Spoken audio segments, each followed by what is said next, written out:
इसी बाहिम्मत माँ से हमें आयशा अता मिलवाएंगी जो शौहर की वफ़ात के बाद लेमन सोडा बेचकर बच्चों की किफ़ालत करती रही, मगर बच्चे जब बड़े हुए तो ये कहकर उन्होंने अपनी माँ को अकेला छोड़ दिया। क्या मर्दों के बाज़ार में सोडा बेचती हैं?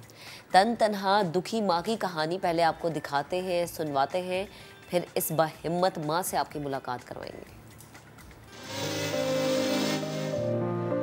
मेरा नाम सायरा सुल्तान है। मैं ग्वाल मंडी की रिहायशी हूँ और मेरा मिशन है कि मैं मेहनत करके कमाऊँ।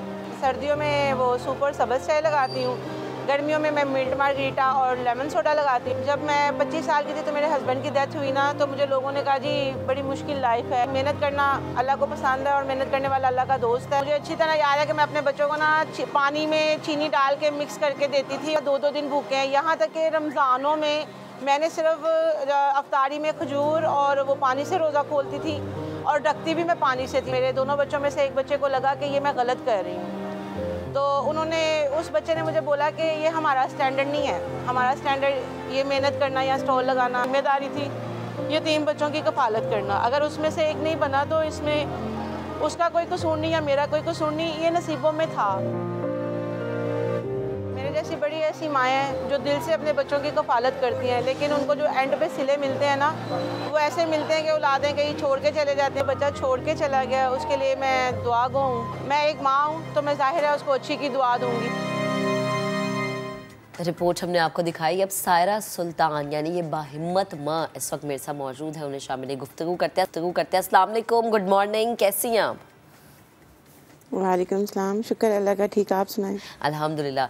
अच्छा माँ जी, आप बहुत सारी ख़वातीन के लिए एक मिसाल हैं, एक रोल मॉडल हैं। वो ख़वातीन जो सोचती हैं कि बहैसियत ख़ातून वो कुछ नहीं कर सकती, क्योंकि हम देखते हैं कि बहुत सारी जब ख़वातीन डाइवोर्स ले लेती हैं या उनके जो शौहर हैं वो वफ़ात पा जाते हैं, तो फिर उन्हें ये लगता है कि वो अब मुआशरे के रहमो करम पर है। लेकिन आपने ये सोचा नहीं, आपने हिम्मत की, आपने हौसला किया, आप आगे बढ़ी और मर्दों के मुआशरे में डट के मुकाबला किया। मैं चाहती हूँ कि ज़रा आप अपनी कहानी मुझे बताएं कि कब ये सफ़र शुरू हुआ, किस तरह से शुरू हुआ, क्या क्या मुश्किलात आपने शुरू में फेस की। लोगों के कमेंट्स भी यकीनन आपने सुने होंगे।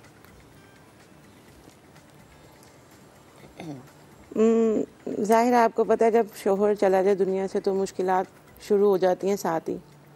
तो लोगों की बात तो लोग तो बातें करते ही हैं, तो बाकी अल्लाह पाक आसानियाँ करे।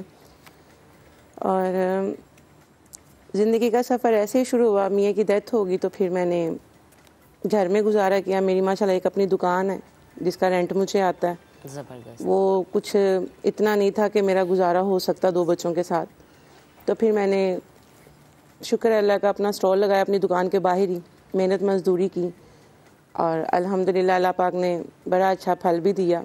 इसमें कोई शक नहीं है कि उसने बड़ा नवाजा मुझे, इज़्ज़त से भी और पैसों से भी।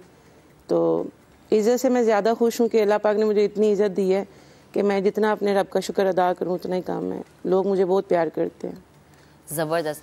अच्छा माँ जी, आप 25 साल की उम्र में आपने, अभी मैंने रिपोर्ट देखी, आपने कहा कि आपके शौहर का इंतकाल हो गया था जब आप 25 साल की थी। जी। बच्चों की क्या एज थी? बच्चे तो बहुत छोटे होंगे। जी माशाल्लाह मेरा बेटा तो 1.5 साल का था, बेटी माशाल्लाह मेरी 4.5 साल की थी। तो छोटे छोटे थे, छोटे छोटों को परवाज़ चढ़ाने के लिए बड़ा कुछ करना पड़ा, बड़ी बड़ी मुश्किलों का सामना करना पड़ा। लोगों की बातें, फैमिली की बातें, इधर उधर की बातें। तो खैर वो तो कोई मसला मेरे अकेली के साथ नहीं है, हर एक के साथ ही है। तो बंदा वही है कि जो इन सब बातों को सह जाए। तो अल्हम्दुलिल्लाह अल्लाह ने इतना मजबूत बनाया हुआ है कि हर वक्त को मैं अच्छे तरीके से हैंडल करके चल पड़ती हूँ।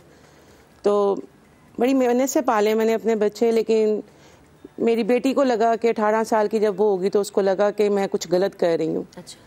तो उसने कहा मम्मा ये मेरा स्टैंडर्ड नहीं, आपका होगा, मेरा नहीं। मैं कहा अल्हम्दुलिल्लाह मैं अपने इस मेहनत पे बड़ी खुश हूँ, इसी से मैंने तुम लोगों को पाला, हर चीज़ की अच्छी तालीम दिलवाई, अच्छा मुआशरे में इज़्ज़त दिलवाई। सब पहचानते हैं मेरे नाम से कि ये सायरा के बच्चे हैं, ये टीपू के बच्चे हैं।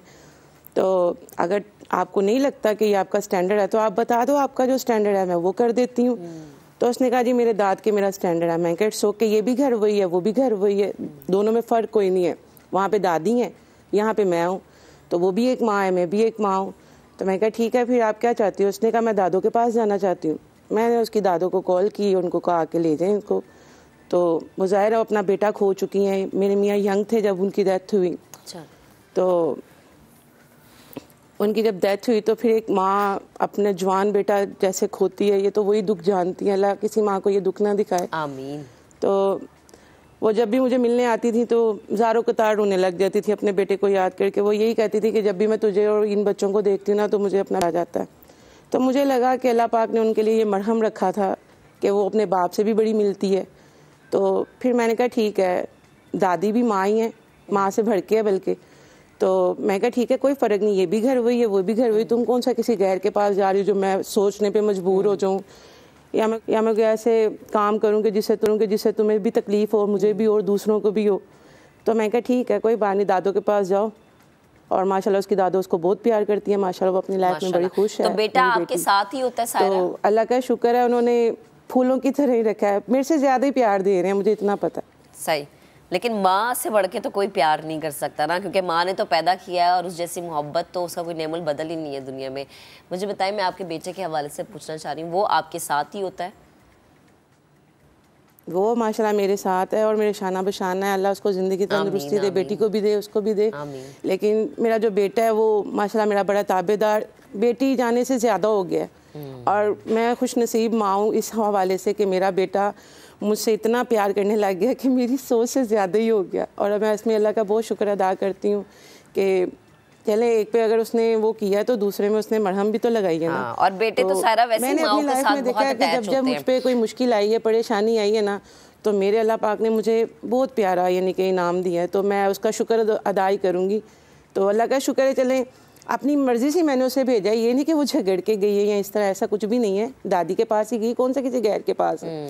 तो मैं एक टाइम पे सोचने पे मजबूर हुई थी कि जिनके लिए मैंने ये स्टेप उठाया, कि जिनके लिए मैंने कमाना शुरू किया, जिनके लिए मैंने कहा कि इनको अल्लाह इज़्ज़त दे, इनको कोई कभी इस चीज़ की कमी ना हो कि बाप नहीं है तो माँ ने हमें अच्छे कपड़े नहीं पहनाए, बाप नहीं है तो माँ ने हमें सैली नहीं करवाई, बाप नहीं है तो माँ ने हमारे लिए ये नहीं किया, वो नहीं किया, वगैरह वगैरह।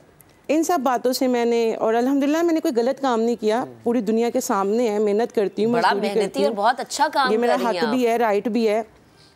जी, मैंने कहा बहुत मेहनती और बहुत अच्छा काम करिए, क्योंकि आप मेहनत से कमा रही हैं, किसी के आगे आपने हाथ नहीं फैलाया। तो सायरा, जिस जगह पर आपका स्टॉल है वो है गवाल मंडी यानी अंदरूने लाहौर। बड़ा रश वाला वो एरिया होता है, सारा दिन चहल पहल रहती है, इर्द गिर्द दुकानें हैं, करीब में अनारकली बाजार है, फिर हम देख रहे हैं पुरानी अनारकली भी वहाँ पे सुबह के वक्त नाश्ते भी लगते हैं वहाँ पे रह के कमाना एक बड़ी जिगरे वाली मैं यही आपसे पूछना चाहती थी कि वो एक ऐसी जगह है जहाँ पर सारा दिन हम मर्दों की रेल पेल देखते हैं, कि वो मर्दों वाली हमें जगह नजर आती है, कि वहाँ पे आपको दूर दूर तक कम ही कम खवातीन नजर आती हैं, जो कि बाहर शॉपिंग के लिए निकली हो, शायद ऐसी खवातीन होती होंगी। तो मुझे ये बताएं कि उस जगह पर खड़े होके लेमन सोडा सेल करना या सर्दियों में चाय वगैरह सेल करना एक बहुत चैलेंजिंग काम है।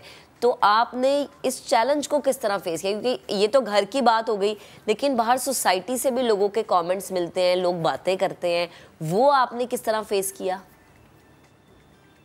मैं आपको एक बात बताऊं, लोग तो बातें हर जगह ही करते हैं। आप घर में भी बैठ जाओगे जब भी बातें करेंगे, आप मसले पे भी बैठ जाओगे जब भी बातें करेंगे, आप मसले पे नहीं भी बैठोगे जब भी बातें करोगे। तो इनका काम ही बातें करना है। लेकिन इसका मतलब ये नहीं है कि हम लोगों की बातें सुन के जीना छोड़ दें, ऐसा बिल्कुल भी नहीं है, क्योंकि हमने अपना पेट भी भरना है, अपने घर को इज़्ज़त से चलाना है, बिल वगैरह आते हैं, जो महंगाई हो गई है उसका भी सारा कुछ देखना है। तो मुझे कभी किसी ने इस तरह का कमेंट्स नहीं किया कि मुझे हो कि हाँ इसने मुझे क्या कह दिया। माशाल्लाह बहुत लोग मुझसे प्यार करते हैं, मेरे मोहल्ले वाले हो गए, मेरे इर्द गिर्द हो गए, सब ऐसे हैं कि आप यकीन नहीं करेंगी, अभी मैं 2 माह हो गए मैंने छुट्टियां की हुई हैं, सब इतनी मेरी फ़िक्र करते हैं कि खैरियत है, क्यों नहीं आ रही ये वो। तो मैंने कहती बस तबीयत ठीक नहीं, इंशाल्लाह बड़ी जल्दी आऊँगी। आपको सायरा अल्लाह पाक सेहत दे, तंदुरुस्ती दे, आप इसी तरह से मेहनत के साथ अपना काम करती रहें, अपने बच्चों को पालती रहें। जी जी, आप प्लीज़ अपनी बात मुकम्मल कीजिएगा। जी, तो मैं तो मौसम के हिसाब से काम करती रहती हूँ। मुझे जहाँ नज़र आता है कि ये मेरा काम अब मुझे वो सब कुछ नहीं दे रहा, तो मुझे चेंज कर लेना चाहिए, तो मैं मौसम के लिहाज से चेंज करती रहती हूँ। दाल चावल भी लगा लेती हूँ, अंडा टिक्की भी लगा लेती हूँ, बर्गर भी लगा लेती हूँ। बल्कि मेरे कस्टमर मुझ पे हंसते हैं, आंटी अभी तो ये लगा हुआ था, अभी ये क्या? मैं कहा सरप्राइज। तो वो भी बड़े खुश होते हैं इन चीज़ों को देख के कि आंटी कुछ ना कुछ करती ही रहती है। चले सायरा, जब मैं लाहौर आऊंगी ना, मैं आपके स्टॉल पे जरूर आऊंगी और उस वक्त सीजन के हिसाब से जो भी चीज़ होगी वो मैं जरूर टेस्ट करूंगी। थैंक यू सो मच, आपने टाइम दिया हमारी। आप एक ऐसी मिसाल है कि बहुत सारे लोग आपसे सीखेंगे, बहुत सारे लोगों ने आपसे सीखा होगा। और वो ख़वातीन जो समझती हैं कि शायद मियाँ के चले जाने से या बेटा नहीं है, हम अकेले हो गए हैं, वो बहुत कुछ कर सकती हैं। सायरा उनके सामने एक मिसाल है।